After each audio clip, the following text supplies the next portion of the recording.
السلام علیکم دوستو، کیسے ہیں آپ سب؟ میں زبینہ فیاض ایک بار پھر آپ کے ساتھ میں شروع کر رہی ہوں داوان عشق بائے محمد فیاض ماہی صاحب ایپیسوڈ 6۔ عامرہ نے علی گارمنٹس کو جوائن کر لیا تھا۔ آج اس کا جاب کا تیسرا دن تھا۔ وہ اپنے آفس میں جا کر بیٹھ گئی تھی۔ مینیجر احمد صاحب کے سیکریٹری نے اسے بتا دیا تھا کہ بہت جلد اسے کام سمجھا دیا جائے گا۔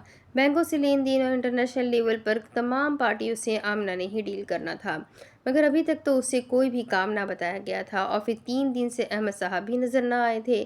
وہ اخبار پڑھتی رہتی یا پھر کمپیوٹر پر علی گارمنٹس کی کارکردگی کا جائزہ لیتی رہتی تھی۔ کم عرصے میں ہی اس فرم نے دنیا بھر میں اپنی پہچان بنائی تھی۔ آج تیسرا دن تھا۔ احمد نے اسے اپنے کمرے میں بلایا تھا۔ سیکریٹری نے جب آ کر کہا کہ اسے سر بلا رہے ہیں تو پہلے تو حیرانگی سے اس کا منہ دیکھتی رہی، کیونکہ اسے خبر ہی نہ ہوئی تھی کہ کب احمد اس کے آفس کے سامنے سے گزر کر اپنے آفس میں چلا گیا تھا۔ وہ کمپیوٹر پر فارم کی کارکردگی چیک کرنے میں اتنی مہو تھی کہ اسے خبر نہ ہوئی۔ میں کم ان سر، آمنہ کی آواز شاید احمد تک نہ پہنچی تھی، کیونکہ وہ کرسی پر بیٹھا بیرونی دروازے کی طرف پشت کیے ہوئے تھا۔ آمنہ اندر داخل ہو کر ٹیبل کے قریب پہنچ گئی تو اس نے احمد کو ایک بار پھر پکارا۔ آپ نے مجھے بلایا سر؟ احمد کا چونک جانا لازمی امر تھا، کیونکہ وہ نہ جانے کن خیالات میں کھویا ہوا تھا۔ اسے بھی آمنہ کے اندر آنے کی خبر نہ ہو سکی۔ آمنہ سے اس کے چہرے کی سوگواری چھپی نہ رہ سکی، مگر وہ باس سے کچھ بھی نہ پوچھ سکتی تھی، کیونکہ یہ اس کی جاب کا تیسرا دن اور باس سے پہلی ملاقات تھی جس میں وہ بطور ورکر شامل تھی۔ تشریف رکھیے۔ احمد کا لہجہ بھی اداسی کا پیرہن اوڑھے ہوئے تھا۔ مس آمنہ، احمد نے کہنا شروع کیا تو آمنہ ہمتن گوش ہو کر احمد کی طرف دیکھنے لگی، جو ٹیبل پر رکھے ہوئے پیپر ویٹ سے کھیلنے میں مصروف تھا۔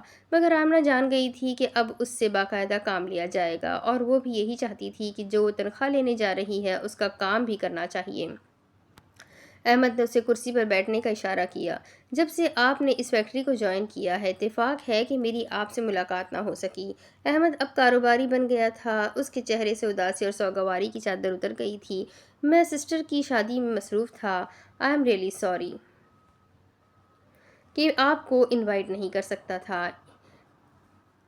It's okay sir. آمنہ اب کرسی پر بیٹھ چکی تھی۔ سستی اور کاہلی کے ساتھ مفلسی لازمی ہے، کیونکہ مفلسی آزادی کی قاتل ہے۔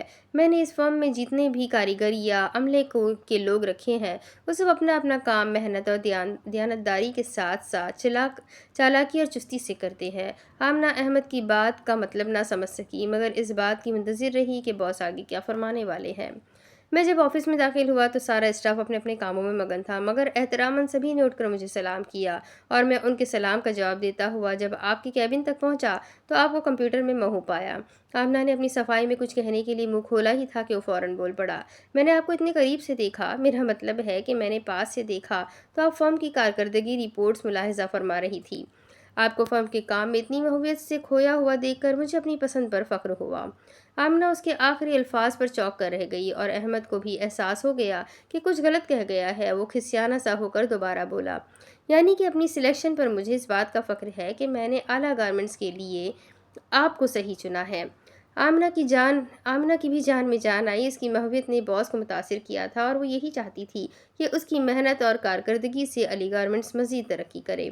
Thank you sir. وہ اتنا کہنے کے بعد خاموش ہوئی تو احمد اس کی طرف غور سے دیکھنے لگا، جس پر وہ سٹپٹائی، پاگل ہو گیا ہے۔ یہ آمنہ کے دل کی آواز تھی۔ وہ لبوں سے باہر نہ آ سکی، اور جب احمد کی محبت نہ ٹوٹی تو بے ساختہ کہہ اٹھی، میرے لیے کیا حکم ہے سر؟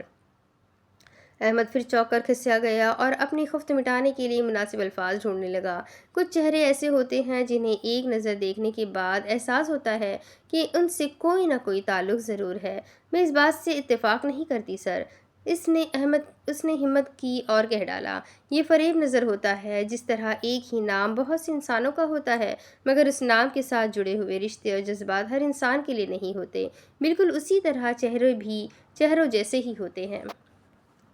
دل کی آواز پر ان سے فریب نہیں کہنا چاہیے۔ آمنہ نے اپنے الفاظ اس انداز میں ادا کیے تھے کہ اس کے اندر کی کتھارسس کو کچھ سکون ملا تھا، مگر اس کے شاندار جواب پر احمد اس کی طرف دیکھ کر رہ گیا۔ میں آپ کی قابلیت کا اعتراف کرتا ہوں، مگر یہ بھی جانتا ہوں کہ مصیبت کی جڑ انسان کی گفتگو ہے۔ کسی بھی موضوع پر دو انسان گفتگو کریں تو ایک دوسرے کی مخالفت ضرور کریں گے۔ یہ بھی ہو سکتا ہے کہ میں جس نظر سے اس دنیا کو دیکھتا ہوں دوسرا نہ دیکھتا ہو۔ ایک بار پھر اس کے لہجے میں اداسی اڑائی۔ اس نے پہلی ہی بار آمنہ کی پہلی ہی بات پر ہار ماننے کا اعلان کر دیا تھا۔ بہرحال کل کچھ فارنرز آ رہے ہیں، انہیں سیمپل وغیرہ چیک کروا کے ان کے ساتھ جو بھی ڈیل ہو وہ آپ کریں گی۔ میں بھی اس میٹنگ میں ہوں گا مگر کسی بھی قسم کا رسپانس نہ دے سکوں گا کیونکہ یہ آپ کا ٹیسٹ بھی ہوگا اور آپ کے لیے مستقبل روشن کرنے کا امکان بھی۔ وہ اپنی کرسی سے اٹھتا ہوا بولا، اجازت سر۔ آمنہ بھی اٹھ کر کھڑی ہو گئی۔ میں فرم کے معیار پر پورا اترنے کی صلاحیت رکھتی ہوں۔ اس کی اس فکر نے احمد کو ہلا کر رکھ دیا تھا۔ اس نے لفظ کوشش کی بجائے اپنا پراعتماد فکرہ کہا تھا۔ اسے اپنے آپ پر اتنا اعتماد تھا کہ وہ ہر قسم کی فارنر پارٹیز کو فرم کی کارکردگی اور پروڈکشن سے قائل کرنے کی خوب صلاحیت رکھتی تھی۔ Very good. احمد کے منہ سے اتنا ہی نکل سکا، وہ اس کے آفس سے باہر آ گئی تھی۔ فریحہ کی شادی بڑے احسن طریقے سے انجام پائی تھی۔ دانیال فریحہ کا کلاس فیلو تھا اور یہ شادی فریحہ کی پسند سے ہوئی تھی۔ امطل اور اختر علی کو کوئی اعتراض نہ تھا کیونکہ دانیال والدین کی اکلوتی اولاد تھا اور باپ کے تعمیراتی کام میں ان کا ہاتھ بٹاتا تھا۔ ان کی تعمیرات کی بہت بڑی کنسٹرکشن فرم تھی، بہت سے انجینئر اور تعمیراتی ماہران کی فرم کے تحت کام کرتے تھے اور ملک میں ان کی فرم کا بہت نام تھا۔ دونوں گھر والوں کو کوئی اعتراض نہ تھا، اس لیے ہر کام بخوبی خیر و عافیت انجام پایا تھا۔ امطل کے پاؤں زمین پر ہی نہ ٹک رہے تھے کیونکہ دانیال نے انہیں ممی جی کہہ کر سر پر بٹھایا تھا، جبکہ اختر علی آپا عائشہ اور بھائی ابراہیم کو مدعو نہ کرنے پر خود سے شرمسار تھا۔ شادی کو 1 ماہ ہو چکا تھا۔ گھر میں ہر طرف خوشیاں رقصہ تھی۔ عاصم اور احمد اپنے طور پر بزنس کو پروان چڑھانے میں مصروف تھے۔ گھر میں 1-2 بار احمد کی شادی کا تذکرہ چھڑا مگر اس نے سخت الفاظ میں انکار کر دیا تھا۔ اختر علی نے اسے اس کے حال پر چھوڑ دیا تھا۔ احمد کی دلچسپی آمنہ میں نامعلوم حد تک بڑھ گئی تھی۔ وہ بہانے سے آمنہ کو اپنے آفس بلا کر لیتا تھا اور کبھی راؤنڈ لگانے کے بہانے سب کے آفسز کا دورہ کرتا تو کافی وقت آمنہ کے آفس میں صرف ہو جاتا۔ بظاہر تو گفتگو کاروبار کے موضوع پر ہی ہوتی تھی مگر دل کی بھڑاس اس دونوں ہی الفاظ کا پیرہن اوڑھ کر نکال لیتے تھے۔ اب بھی وہ دونوں احمد کے آفس میں بیٹھے ہوئے تھے اور آمنہ فائل سے اسے کچھ کاروباری پارٹیوں کے متعلق بتا رہی تھی مگر احمد کی توجہ اس کے سراپے کی طرف مبذول تھی۔ اس کی نگاہیں آمنہ کے خوبصورت چہرے کا طواف کر کے اپنے دل کو سکون اور فرحت کا سامان مہیا کر رہی تھی۔ یہی بات آمنہ نے بھی محسوس کی تھی مگر وہ کسی بھی غلط فہمی کا شکار نہ ہونا چاہتی تھی۔ اس نے ہمیشہ کی طرح احمد کی محبت بھری نظروں کو نظر انداز کیا اور احمد کو بریفنگ دینے میں مصروف ہو گئی۔ اب میں جاؤں سر؟ آمنہ کے پوچھنے پر احمد کو جیسے ہوش آ گیا تھا۔ وہ گلا کھنکار کر اپنی خفت مٹاتے ہوئے بولا، نہیں آپ پلیز تشریف رکھیے۔ آمنہ اس کے سیدھے انکار پر استفہامیہ انداز میں اس کی طرف دیکھ کر رہ گئی۔ اس نے فون اٹھا کر سیکرٹری کو 2 کپ اچھی سی کافی بھیجنے کو کہا تو آمنہ سمجھ گئی کہ اب کافی وقت ضائع ہو گیا۔ میں آپ کا زیادہ وقت نہیں لوں گا۔ مجھے پتا ہے کہ آپ نے بہت کم عرصے میں ہی اپنی محنت اور لگن سے فرم کا بہت سا کام سنبھالا ہوا ہے۔ وہ پرسکون اور ٹھہرے ہوئے لہجے میں گفتگو کر رہا تھا۔ مس آمنہ، میں آپ کو اتنا ہی جانتا ہوں کہ آپ میری فرم کی ترقی میں ریڑھ کی ہڈی جیسی حیثیت اختیار کر چکی ہے مگر کبھی کبھار ایسا لگتا ہے کہ جو آپ کی ضرورت بن رہا ہے وہ آپ کی پہنچ سے اتنا ہی دور ہے جتنا کہ خوشحالی ایک غریب کے دروازے سے۔ میں اتنا جانتی ہوں سر، آمنہ نے پہلی بار اس کی آنکھوں میں جھانکتے ہوئے کہا۔ جو کسی کی بھلائی کرنے کا ارادہ کرتا ہے وہ اپنی بھلائی پہلے ہی کر چکا ہوتا ہے۔ فقرہ تو محض وقت گزاری تھا مگر آمنہ کا دیکھنا احمد کو دل تک لرزا گیا تھا۔ وہ آنکھوں کے کٹوروں کو نہیں بھلا سکے گا جو اس جھیل کی مانند گہرے تھے جن میں چاندنی اپنی کرنوں سے دور تک جھانکنے کی کوشش میں تھک جاتی ہوگی۔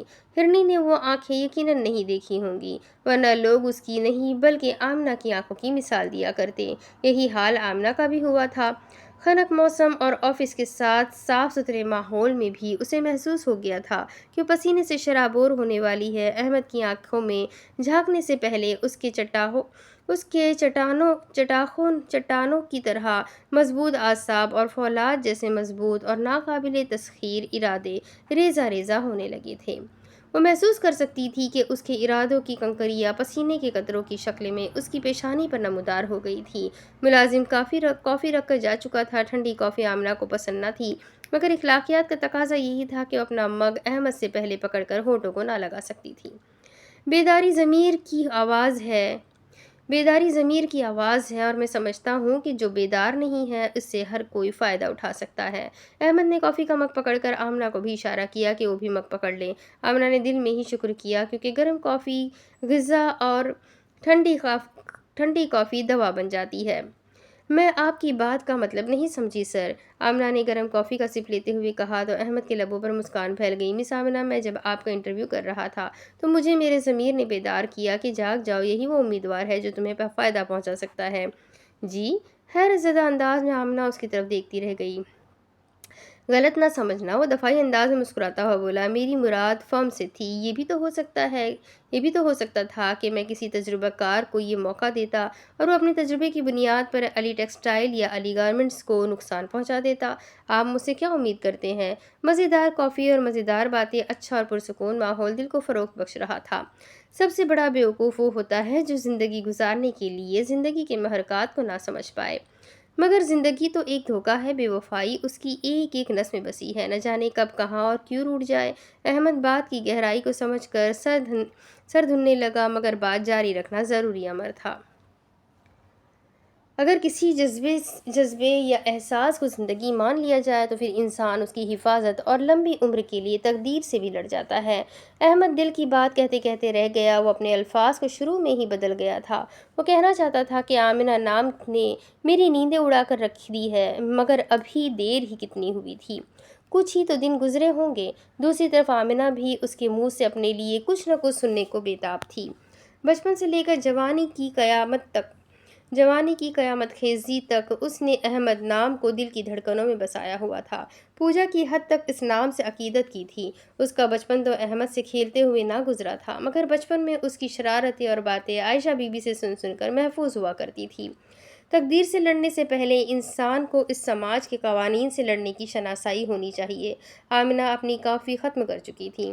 احساسات اور جذبات کو دلوں میں پالنا اچھی بات ہے، مگر سر، احمد اس کی طرف بغور دیکھنے لگا، مگر جب جذبات دلوں میں پل کر جوان ہو جاتے ہیں تو ان کی حفاظت اور پرورش کے لیے دن کا چین اور راتوں کی نیندیں بھیٹ کرنی پڑتی ہے۔ احمد بہت گہری بات کی توقع نہ کر رہا تھا، مگر آمنہ تو ہر بات دل کی دھڑکنوں کو ڈسٹرب کرنے والی کر رہی تھی۔ بہت کرب اور تکلیف دہ مراحل سے گزر کر جذبات کی قربانی کو سرخرو کیا جاتا ہے۔ آمنہ اٹھتی ہوئی بولی، مگر احمد کو اس بات کی بھی خیال نہ رہا کہ وہ آفس سے باہر جا چکی تھی۔ وہ ایک ٹھنڈی آہ لے کر کافی کا آخری گھونٹ پینے لگا، جو کہ دوا بن گیا تھا۔ ایک ہفتہ بعد ایک ملازم نے آمنہ کو آفس میں ایک پارسل تھماتے ہوئے کہا کہ ڈاکیا آپ کے نام پر دے گیا ہے۔ وہ حیرانگی سے پارسل کو دیکھتی رہی۔ اس کی فیکٹری ایڈریس کا تو کسی کو بھی معلوم نہ تھا، اور پھر اس کی کوئی دوست یا پھر کوئی کلاس فیلو بھی ایسی نہ تھی جو اسے فیکٹری کے پتے پر کوئی چیز بھیجتی۔ وہ پارسل کو کھولنا ہی چاہتی تھی کہ احمد فیکٹری میں داخل ہوا۔ سبھی عملہ احتراماً اٹھ کر کھڑا ہو گیا۔ آمنہ بھی کھڑی ہو گئی۔ وہ باوقار انداز میں چلتا ہوا سب کے سلام کا جواب دے رہا تھا۔ اس نے چیک دار شرٹ کے ساتھ بلو کلر کی ٹائی لگا کر قیمتی سوٹ پہنا ہوا تھا۔ آمنہ تو پل کے جھپکنا ہی بھول گئی تھی۔ وہ آمنہ کے آفس کے باہر کھڑا تھا اور اندر سے شیشے کے پار آمنہ محبت سے اسے دیکھ رہی تھی۔ وہ چند سیکنڈز کھڑا ہونے کے بعد اپنے آفس کی طرف بڑھ گیا۔ سبھی لوگ اپنی اپنی جگہوں پر بیٹھ چکے تھے، مگر آمنہ ابھی تک مجسمے کی مانند کھڑی تھی۔ فون کی گھنٹی نے اسے چونکا دیا تو وہ ارد گرد دیکھ کر شرمندہ ہو گئی، مگر فون کی دوسری گھنٹی نہ بجی۔ شاید اسے چونکانا ہی مقصد تھا۔ اس نے ٹھنڈی سانس بھرتے ہوئے پارسل کو دیکھا اور کھولنا شروع کر دیا۔ گفٹ پیپر کے نیچے سے ایک بڑا سا ڈبہ برآمد ہوا۔ اس نے کھول کر دیکھا تو دل کی دھڑکنیں تیز ہو گئی، کیونکہ اس میں خوبصورت لیڈیز سوٹ، ایک جوتی اور ایک ڈبے میں موبائل فون پیک تھا۔ اس نے جلدی سے ڈبہ بند کر دیا اور اپنی بے قابو دھڑکنوں پر قابو پانے لگی۔ سوٹ کا رنگ اس کی پسند کا تھا، جوتی بھی اسی کے ناپ کی تھی، اور موبائل کی اس کو ضرورت بھی تھی، مگر یہ سب چیزیں بھیجنے والا کون تھا؟ یہ سب چیزیں